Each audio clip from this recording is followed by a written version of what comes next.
mbokki téléspectateur ak internet yu Zap TV gannaaw ba ñu leen ñëw di leen li gën a fës ci yëglekaay yi njëkk ak yëglekaay boobee di le quotidien relance de l'économie sorte contre le FMI les bons de Sonko à Milan le Sénégal ne peut pas se dresser sans sa diaspora si le FMI n'était pas dans la triche il aurait signé un autre programme avec le Sénégal en ce moment noonu la ko xëy def ci xëtam wu njëkk moom le quotidien dikkaat ci ca kàddu yam yëkkati moom premier ministre foofee ca Milan jëm nag ci wàllum économie bi nga xamante ni nag daf ko bëgg relancer fii ci réew mi moom nag tàllal na loxo waa diaspora bi xam ne ne daal Sénégal mënul dem sans diaspora bi moom Ousmane Sonko nag yooyu kàddu la yëkkati xam ne daal waa diaspora bi faaw ñu dugal seen loxo ci réew mi daal di ñu wax seen gafa def ci gaf ak réew mi nag ngir réew mi mën a suqali ko moom tamit kàddu yamu jëmale ci FMI jàpp ne daal FMI moom dafa nekkoon ci ak njuuj njaaj digganteem ak état bi fi nekkoon ba tax nag yooyu lëndëm lëndëm waral moom FMI nag jëlul genn matuwaay ngir gën a mën a accompagner Sénégal ci gouvernement bu bees bi fi nekk noonu la ko xam ne ci xët bu njëkk wala quotidien ma dem ci biir ëttu yëglikaay Sud Quotidien, financement innovant et souverain de l'économie sénégalaise. Voilà les diasporas bond de Parali Tangian, directeur laboratoire Germe UGB. La diaspora, un partenaire stratégique pour bâtir des territoires résilients, innovants et prospères. Non, le ko defee ci xëtam wu njëkk moom Sud Quotidien dikkaat nag ca premier ministre Ousmane Sonko ak économie sénégalaise ba mu bëgg a relancer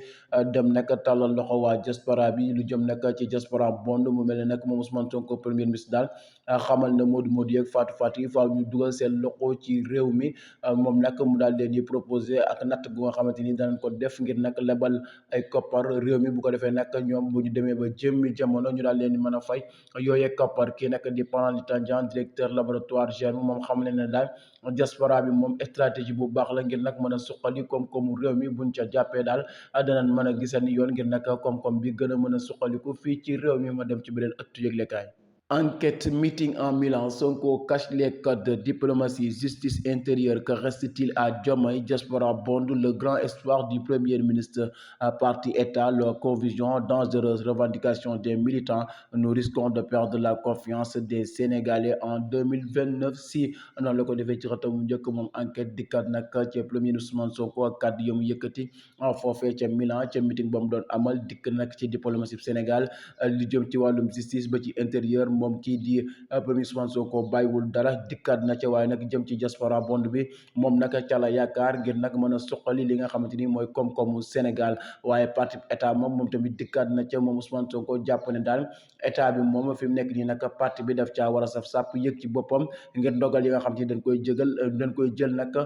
li nga xamante ni mooy parti bi mën caa am ay dogal lu jëm nag ci revendication militant ya ñuy def moom Ousmane Sonko xam ne ne daal loolee nag bu ñu moytuwul mën na indil ay jafe-jafe jëm nag ci année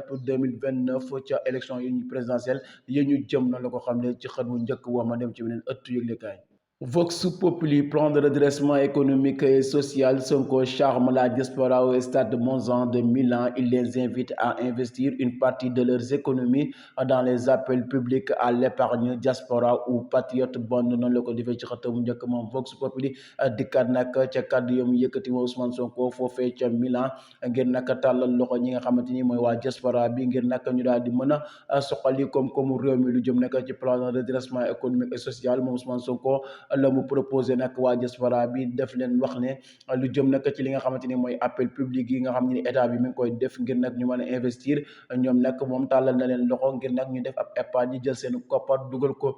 ci gaf ak réew mi loolee nag ñu tuddee diaspora bond ou patriote bond ngir nag mën a soqali koom-koomu ba Sénégal noonu la ko xamle ci xët bu njëkk bu Vox Populi ma dem ci beneen ëttu yëglekaay Wolf Quotidien, Mobile Money, la face cachée d'une taxe. Les acteurs des TIC exposent leurs craintes de ne pas expérimenter ces nouvelles taxes qui ont échoué ailleurs. Impact négatif sur l'inclusion financière. mu xëy ci xëta bu njëkk moom Wolf Quotidien dikkaat nag ca mbirum taxe yi nga xamante ni bëgg nañ koo def ci transaction yi fii ci réew mi mu mel ne nag yooyee transaction yi daal buñ ko bëggee ay taxe def ay taxe am na ñu nga xamante ni daal dañoo jàpp ne loolee mën naa indi ay rëq-rëq lu bëri ci li nga xamante ni mooy ak gafak askan wi mu mel ne nag ñoom dañoo jàpp ne daal loolee am na yenn pays yu ko expérimenté waaye daal doxul seen réew kon nag buñ ko bëggee def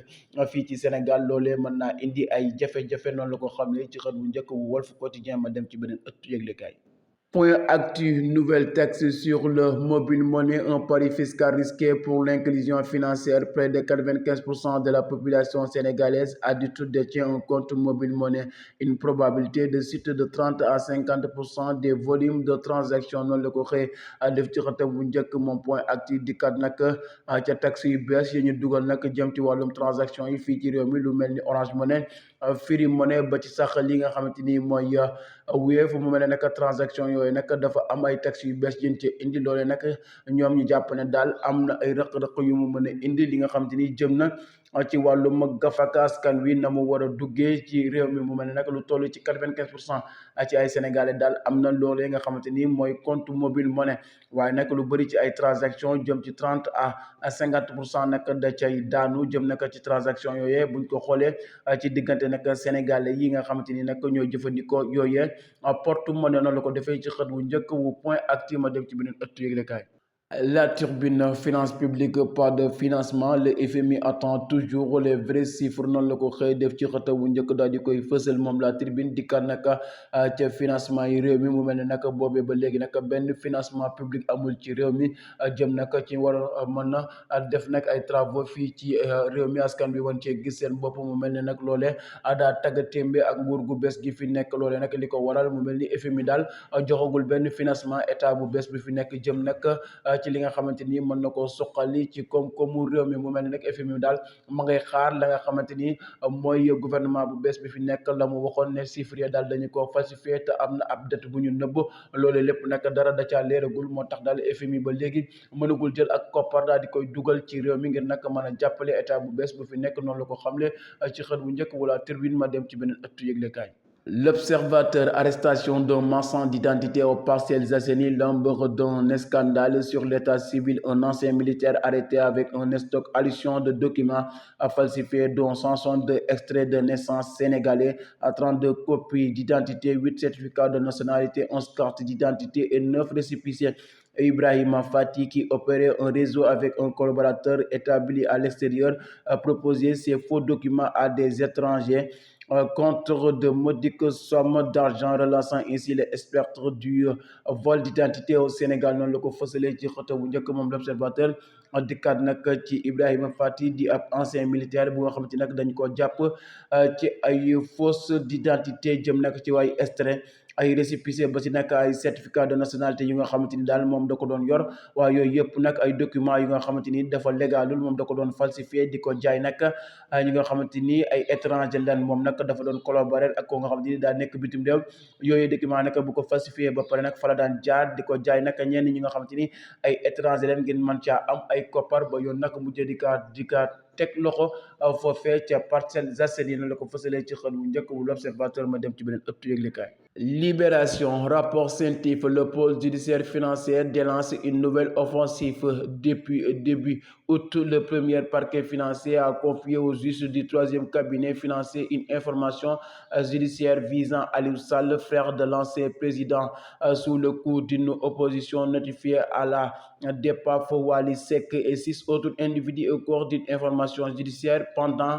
devant le juge du premier cabinet financier. Le centre qui réclame son innocence depuis l'étranger attendu à Dakar cette semaine. Les détails de l'enquête de la CENTIF ainsi que les personnes morales et physiques citées dans le code de ci xëta bu njëkk moom Libération dikk nag ca rapport CENTIF ba nga xamante ni dafa joxañ baraamu tuuma ki nga xamante ni mooy Aliou Sall di rakk ci ki nga xamante ni mooy Macky Sall ak ñi nga xamante ni daal bokk nan ca boobee rapport ku ci mel ni Wally Balago Seck tamit ñu daal di ko cay cité mu mel ne nag moom Wally Balago Seck tontu na foofee ca Dubaï daal ne daal moom amul dara lu muy nëbb wala lu muy làq wala tamit ay lu jaaj yu nga xamante ni def na ko ci moom daal jàpp ne na bu fekkee justice da ko soxla daal na ko wóolu te bu ko wóolu nag dana ko wuyu si mu mel nag moom ñu ngi koy xaare ni ci semaine bi fii ci Ndakaaru Njaay moom ki nga xamante ni mooy Wally Balago Seck ak ñëpp ñi nga xamante ni cité nañ leen ca coowal CENTIF loolee noonu la ko xamle ci xët wu njëkk wu Libération ma dem ci beneen ëttu yëglekaay. Record Premier League